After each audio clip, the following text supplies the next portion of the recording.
নভেম্বরের 15 যদি গণভোট হয়, অন্তর্বর্তী সরকারের কয়েকজন উপদেষ্টা একটি বিশেষ দলের পক্ষের হয়ে ষড়যন্ত্র করছে বলে অভিযোগ করেছেন জামায়াতে ইসলামীর নায়েবে আমির সৈয়দ আব্দুল্লাহ মোহাম্মদ তাহের। মঙ্গলবার রাজধানীর মৎস্য ভবনের সামনের সড়কে বাংলাদেশ জামায়াতে ইসলামী ঢাকা মহানগর দক্ষিণের আয়োজনে এক মানববন্ধনে তিনি এই অভিযোগ করেন। উপদেষ্টারা একটা দলের পক্ষ হয়ে জামায়াতে ইসলামীর এ নায়েবে আমির অভিযোগ করে বলেন, দলীয়করণে ডিসি, এসপি ও ইউএনও নিয়োগ দেয়া হচ্ছে। সরকারের কয়েকজন উপদেষ্টা একটি বিশেষ দলের পক্ষের হয়ে নিয়ন্ত্রণ করছেন এই নিয়োগ। উপদেষ্টারা একটা দলের পক্ষ হয়ে ভিতর থেকে কাজ করছে, তাদেরকে সরান। আপনাদের নাম জানতে চান আমাদের কাছে, আপনার লোকের মাধ্যমে আমরা নাম দিয়ে দেব। অন্তর্বর্তী সরকারকে উদ্দেশ্য করে তিনি বলেন, প্রশাসনের ভেতরে ষড়যন্ত্র ঠেকাতে হবে।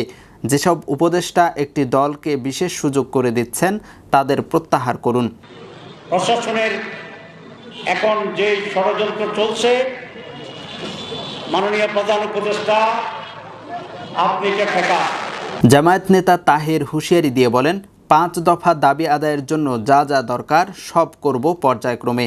তাওয়া গরম করছি এখন থেকে। সরকারকে বাধ্য করার জন্য যেভাবে মাঠে নেওয়া দরকার আমরা সেভাবে মাঠে নেব।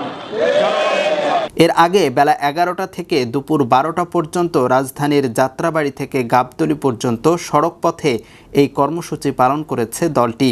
এরই অংশ হিসেবে মৎস্য ভবন মোড়ে আয়োজিত মানববন্ধন কর্মসূচিকে কেন্দ্র করে সংক্ষিপ্ত সমাবেশ অনুষ্ঠিত হয়। দেশের নাম্বার 1 ট্রেডিং অ্যাপ নিফটি ফার্স্টে পাচ্ছেন ট্রেডিং এর সব সুবিধা, dual এক্সটেন্স access, company analysis, portfolio তৈরি করা সহ আরও অনেক ইউনিক ফিচারের সাথে ট্রেড করতে ডাউনলোড করুন এক্ষুনি।